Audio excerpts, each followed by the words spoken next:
Goldberg, we're coming for your soul.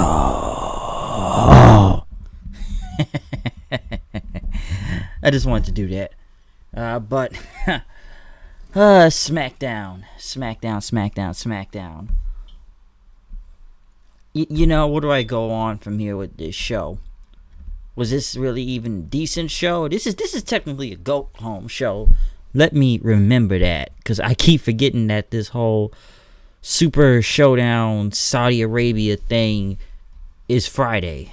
Okay, I keep forgetting that, and I'm sure a lot of people, even I know myself, will not be watching this show. But I'll speak more of that in the end. I'm sure a lot of people do not care about this thing just because, you know, it's Blood Money 3 this Friday, and there's a lot going on. I think it starts in the daytime over here, but I don't know, man. I'm not going to get into the whole, they got to, you know, get paid just a crap load of money from Saudi Arabia just because. But at least kicking off SmackDown tonight, we kicked it off with Kofi Kingston and Xavier Woods, as Kofi came out there and said anything he's learned over the past 8 months. He said life is crazy, man. And, you know, he's done this all for 11 years. And, you know, it's a lot of things that going on. Shout out to Pancakes, friendship. And, you know, then he has seen all the highs, he says, because, you know, he's been able to fight through the lows. But with all the lows and everything he's fought through, Kofi Kingston pretty much says he's done all he, you know, could now to become the WWE champion at WrestleMania, and he pretty much took great pride in that, and he could, you know, figured out that anything is possible pretty much, which they actually, I knew this was over the weekend and everything, but this was actually pretty cool here. They had a video package of him to pretty much where he was born in Ghana, West Africa, and it was actually a cool trip. It made him, you know, it made him look like a man of the people, to be honest, that, you know, what they say is like over 30 million people in his country are supporting him, because I believe the dude is from Boston, Kofi Kingston, if I'm not mistaken. But like I said, he was born in Ghana, West Africa, because he said he hasn't been there in over 26 years. And, you know, just to finally go back there and, you know, be a champion and just inspire so many people. And, you know, looking in a kid's eyes, saying he could be anything they wanted to be. It was just a great experience. He saw his family there, hug his grandma in over 30 years. So yeah, that was pretty cool. It made him look like a man of people. Kofi Kingston, you know, like an inspiring figure, instead of just saying the same thing every week about the whole WrestleMania thing. Just kind of showing footage and, you know, just making him, like I said, I don't need to say man of people many times, but just a champion for his country, inspiring them. It was pretty cool, and I did like that. Pretty much then Dolph Ziggler came out as Kofi Kingston was talking, and, you know, Kofi, you know, you are an inspiration and everything, because Friday he's going to be in the ring beating his ass, and that he respected Kofi Kingston, even though he just beat the crap out of him not that long ago. So, logic, but he respected him, and his journey is pretty much has to do with tonight, as Dolph pretty much said, you know, he said it's all about you, isn't it? But I need to remind you who I am, which pretty much had a video package of Dolph Ziggler all the way back to the beginning of his days, most likely in OVW, if I'm not mistaken, or the Spirit Squad, or being a caddy, and pretty much some of his accomplishments of winning the World Heavyweight Championship, cashing in the Money in the Bank. That was mostly his biggest one. Being the sole Survivor Series multiple time, you know, Intercontinental U.S. and Tag Team Champion also, and everything. But since, you know, he had his own highlights, Dolph said he's giving his soul to WWE, and yet Kofi was the one that got the opportunity to become the WWE Champion. And he, once again, Dolph Ziggler, it should have been me. It should have been me. It should have been me promo, of course. And Dolph called Kofi hero, but one day the people will realize that the hero of this story should have been him. As Kofi pretty much said, told him that nobody's saying you haven't had a great career or anything. Excuse me. But Dolph Ziggler pretty much went on to say that I defeated you for my first ever Intercontinental Championship. And excuse me. Sorry about that. So messed up. But yes, to get his first ever WWE Championship. Yes. I should say Intercontinental and U.S. Championship, according to Dolph Ziggler. And Kofi pretty much says, he's been passed over those, and he knows how it feels, just to be looked to the side and everything. But you are forgetting some things, as he pretty much rolled some footage. Dolph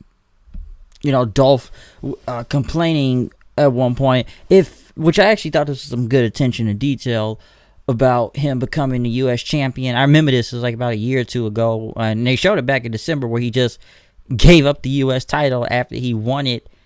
I remember Ziggler was gone for a minute, and then he came back. Who did he win it from? Bobby Roode or something, I think, at the time. And I think it was a triple threat match, and he had the U.S. title, and he just gave it up and everything, which people are saying, I think they started calling him a quitter at one point. Kofi pretty much then said that Kofi said it was supposed to be him, but it could have been whatever. But pretty much things just don't go your way. You just quit and you walk out and you take yourself out the game all the time. Kofi pretty much said the difference between me and you is that I never quit. I never quit on myself. My brothers of the WWE Universe. And he pretty much said it's Super Showdown. It won't be him. And as long as he's WWE champion, it will never be him. Dolph pretty much said that he just kind of stood for a second.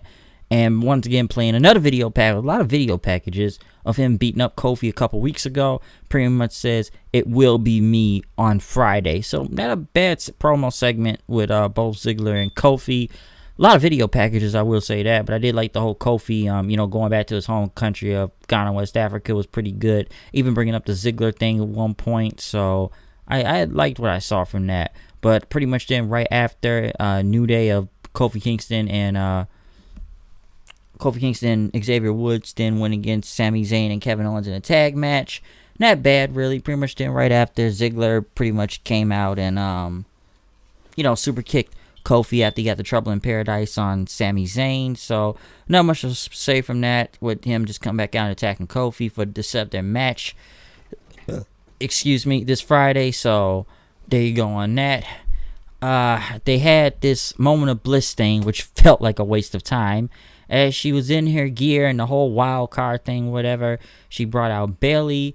Bliss pretty much didn't like her current coffee, so I don't get her new gimmick is coffee now. It's like she just drinks coffee. That's her new thing, because they've had a t-shirt of it yesterday, okay? Even the logo's on the coffee cup, because she wanted some more coffee, and, she didn't like that, so they'll put this in the other mug. And Bayley said, aren't you going to ask me any questions? He said, we're going to wait on my coffee, which you could see the fans start to boo in. And then Bliss pretty much talked about the whole Money in the Bank. You had a lucky night and everything, but Bayley says, I worked hard for years to get this moment. Bliss pretty much says, I cashed mine in on Nia Jax in, one night, and became the, two-time Smackdown Women's Champion, trying to talk about her own career. Bayley was going to say something, but Bliss had more coffee coming. Bayley pretty much slapped the coffee out of her hand and got in her face. Carmella then came out then saying, I'm a former champion and Money in the Bank winner. I should be getting a title shot. What has Carmella done anything to get a title shot, in all honesty? But it should be her. Bayley pretty much agreed. Like, how about we make this a personal challenge? Charlotte then came out right after. Pretty much said she's spoken to Shane McMahon that it'll be a match with Alexa, Carmella, and Charlotte to determine the number one contender at Stomping Grounds. That's their next pay-per-view, I guess. So that's going to be a triple threat tonight, which I will say the crowd was mostly with Charlotte here because they did the Woo thing, whatever. So they were kind of on her side, but the Bliss thing just was kind of whatever, to be honest, after that. Just her and this coffee thing, and I just don't get where this coffee gimmick is going. Carmella then was with R-Truth then, pretty much talking about the 24/7 title, saying he's tired of defending it. It's ruining his life.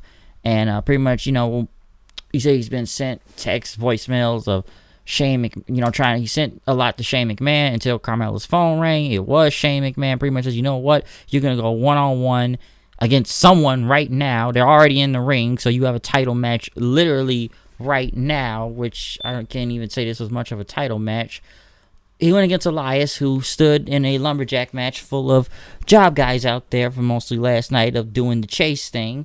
And you might as well put Elias in that category.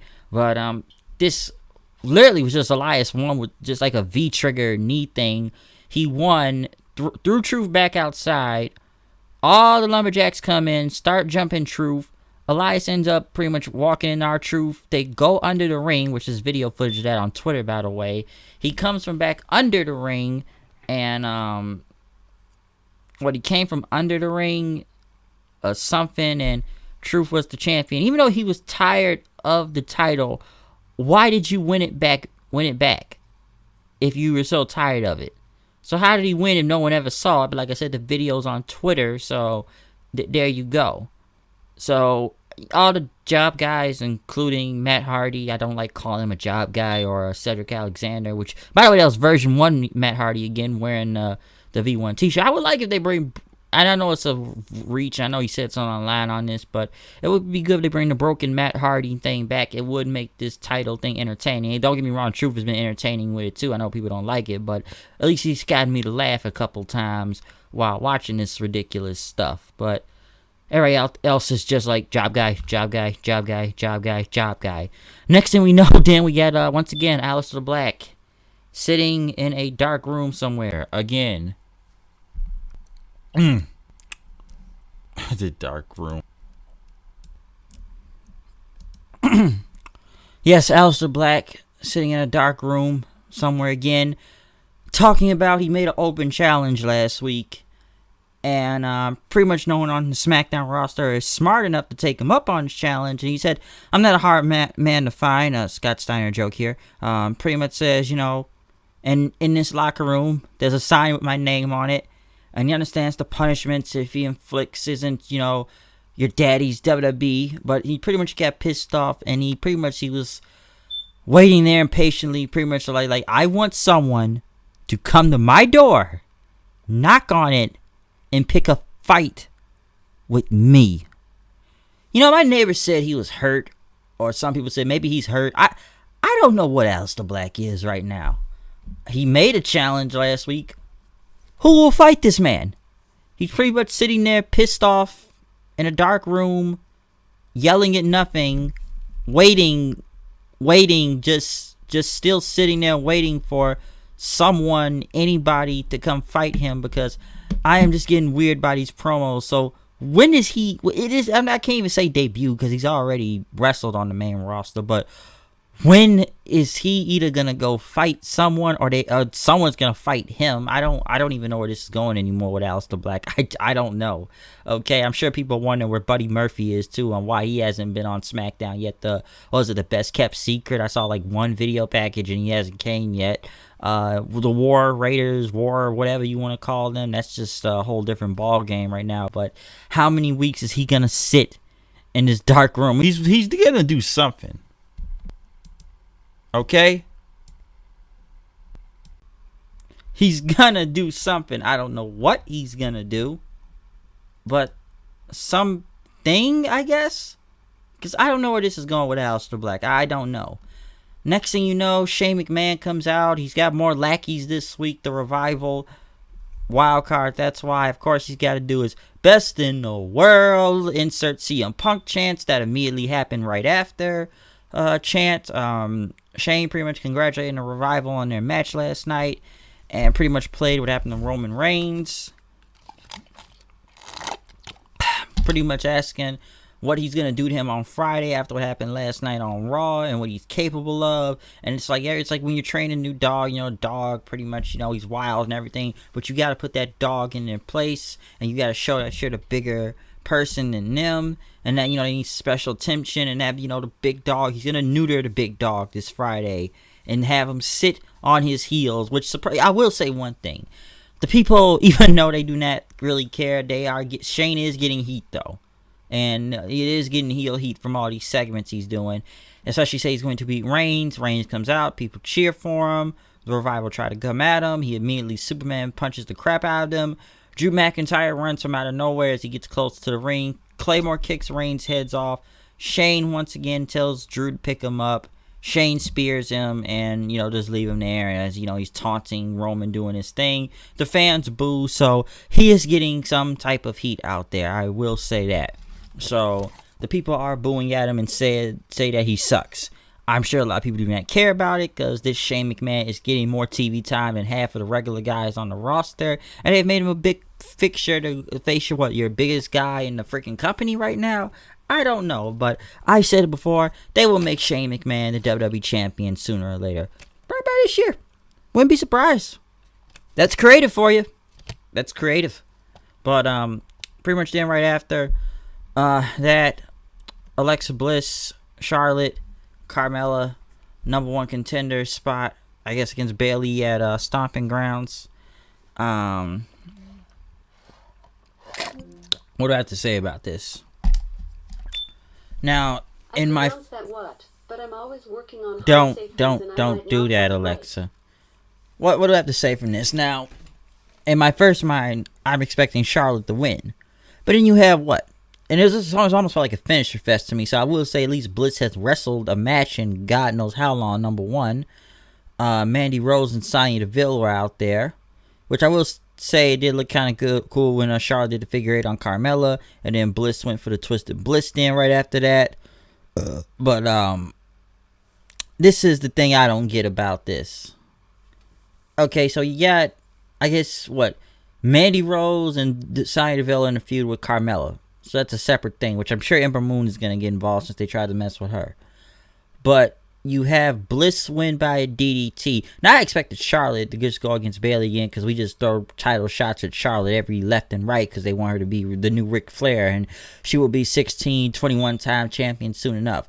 But I'm sure what gets people right now, especially in this wild card thing, somebody from Monday Night Raw is challenging for the Smackdown championship because of a wild card thing, because she was on the show. She's on Raw, but she's facing a Smackdown competitor. Number two, nobody wants to see no more Bayley versus Alexa Bliss, okay? Let's get that straight. After what happened last time with the idiotic, This Is Your Life. I heard somebody say it was like the second or third anniversary of that segment, by the way. And I don't even want to talk about the kendo stick on a pole match of how Vince Russo god-awful booking that was. But nobody wants to see that again because nearly pretty much killed Bayley for almost 2-3 years after that match. And Bayley never came back from that until probably recently. She's back now. But after that match, Bayley was dead after that. But hey, these people love pushing Alexa Bliss. They have a heart on for her. They think she is the greatest thing ever. I would have been fine with Charlotte getting another title shot. In fact, why don't you just book some other woman to face Bayley? Just somebody new. I don't know. Ember Moon. Throw Mandy Rose and Deville out there. There's other people you got. But again, with the wild card, it's hard to tell who's on what. But I'm just going by what we see on SmackDown. Kayla Braxton was here to interview. What was she to interview? Interviewing possibly known racist Lars Sullivan. And immediately, as soon as he's began talking, or even before he about to spoke, the fans chant boring. And, dude, what do I have to say from this segment? First off, the minute he talks, I thought he sounded like Kane at one point. And he's talking with like a lisp, so then he sounds like Jack Swagger at one point. And then he's talking about the nightingale is singing, and he's like he's trying to be like some poet or like a lion stalking its prey. And he wanted to describe it in one word, and pretty much she didn't want to say it. She said it was a freak. Lars said the lion performs a primary function. They called it a lion. It performs, what was the word? The pounce, whatever was something. He wanted to dissect people and everything. And I don't know, man. Sullivan, dude, is he heightened right now? Or talking in poems or riddles or something? And the purpose really isn't the sunshine and rainbows, but it's full on freaks like him. I guess he's trying to cut this big man promo, I guess.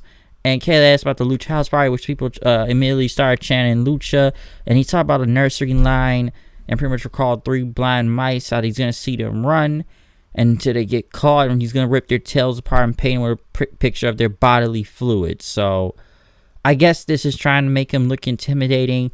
I don't even think that was that good of a promo. And personally, I'm not even going to blame WWE on this one with creative. I just think he's not that good. I've already said what I've had to say about Lars Sullivan. He's not over, number one. People did the what chants. I don't people really think they cared for him. And if they did see him in NXT, I don't think they cared. The racist stuff don't help you either, because a lot of this stuff is known recently, so it's not like this is not fresh in people's minds. That's probably another reason why people ain't fucking with him right now. There's many reasons to why Sullivan is not over, and I say he's not good. I'm sure other people know than me, but those are just a few things there, okay? Because even I've been seeing online all night. I can even just go to Twitter right now during that whole segment, people saying racist, racist, racist, racist.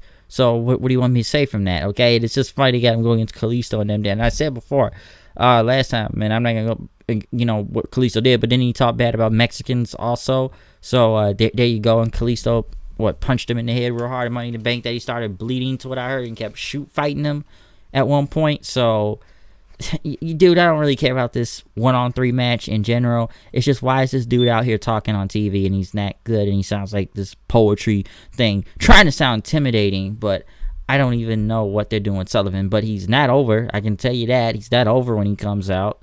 So there you go. Almas then pretty much came out right after. He was supposed to have a match with Apollo Crews, who he immediately beat the crap out of before the bell. He hit him with the hammerlock DDT. Finn Balor came out and tried to make the save. They had a brawl for a second, but Vega ended up grabbing Balor's leg. Almas pretty much got the upper hand with the hammerlock DDT. Pretty much, I forgot that was even a match. I really forgot that was even a match on Friday. Demon Finn Balor, they got to bring up against Almas. Hopefully that at least will be a good match, though, but I forgot these two were still in a feud, to be honest, after that. So that wasn't really much of a match. Of course, they talk about the Triple H and Orton thing. Goldberg comes out. Goldberg, which at least they had like 10 minutes left. Very loud Goldberg chants that happened. And he asked the crowd to do it with him again. Goldberg, and he thanked the fans. But it was time to get down to business. And he said he's been waiting 20 years to see what it's like to face The Undertaker. And he's going to find out now. And he talked about the Taker, but he agreed with one thing. No, he's like, I'm not going to bring the family man or anything near Taker, okay? He left that one at home. Because on Friday night, he's going to guarantee that the dead man was going to get an ass kicking from Goldberg, the real Goldberg, the ass-kicking Goldberg, okay? That's who you're going to get this Friday. You're not going to get no family man Goldberg or anything like that. He's going to stack up against him, and it's going to be a hard knockfall because he said that Undertaker would be next to rest in peace. The gong hits. Undertaker pretty much shows up behind in his gear, pretty much having a face-to-face with Goldberg. The fans start chanting holy shit at one point. Of course, Taker just does his disappearing act and everything goes black and he's gone. Goldberg picked up the mic and pretty much told Taker to bring that jock strip and tighten that son bitch up because it's going to be a ride, he says. And pretty much Goldberg left, and since there was like a couple minutes of the show, they pretty much went over all the card for this Friday at Super Showdown. Listen, all of this was a really much of a go-home show. I will at least say I did somewhat enjoy the Undertaker and Goldberg thing, and like the fans did too, and went nuts for it. I thought the Kofi and Ziggler promo was pretty good at one point. Too. What else was bad about this show? Fat giving him another title shot to Bliss, moment of bliss. Sullivan's odd promo. I don't know, man. I would say Kofi and Kofi and Woods versus Zayn and KO was kind of whatever.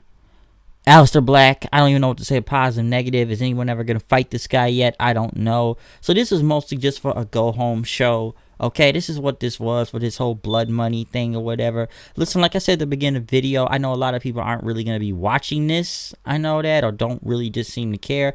Looking who you got, and we're just relying on legends because that's what they want over there in Saudi Arabia. Of course, you have to pull people like Undertaker and Goldberg over there, and Orton and Triple H and Demon Balor and this match and 50-man rumbles and whatever they want over there and stuff because they don't really know any much better like that. So honestly, I don't even know if I'm really going to watch the show myself because I got 10 people that do not really give two craps about this blood money show. When what is this country? They just start letting women drive last time I remember just to push the propaganda.